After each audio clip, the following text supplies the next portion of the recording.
I saw the priest meet the devil in the woods.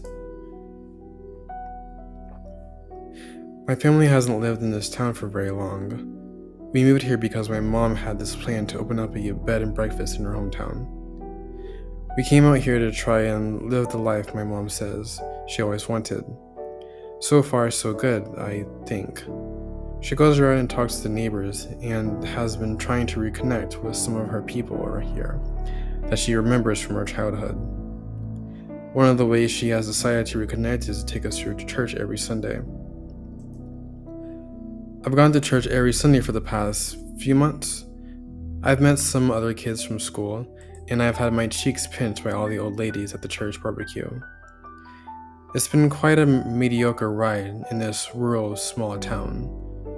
It's been quite good for Mom and her business, but for me, it's been fairly boring. I've started to watch people in this town recently. The strangest person to watch as of late was Father Kelvin. What's so weird is he operates on a clockwork schedule. Every day he wakes up at the same time, opens the church doors at the same time, eats lunch at the same time, etc. Now I know that his behavior in itself is not strange, but becomes strange when he starts to add other behaviors into it. Like how he started to go into the woods just south of town for 20 minutes before he goes back to church. You start to question, why is he doing that and how? What is the importance? Is this going to last, or is this a one-time thing? It's not enough to just wonder though. It gets to the point where you need to know. So since I needed to know why, I decided to find out.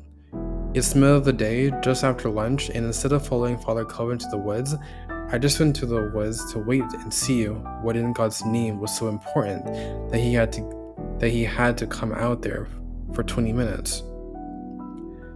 But my curiosity would soon be satiated.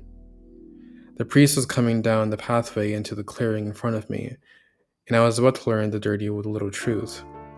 As he stood there in the middle of the clearing, someone came out from behind a rather large, thick tree just on the outside of the clearing. This man was cloaked in red, walked as if he was floating, and spoke with such deep voice that my bones shook while still being 50 feet away from him. "I've been quite patient with you, Kelvin," he groaned. "You promised me tribute." Father Kevin turned in my direction, gestured to the tree I was hiding behind, and smiled. "As promised, your tribute."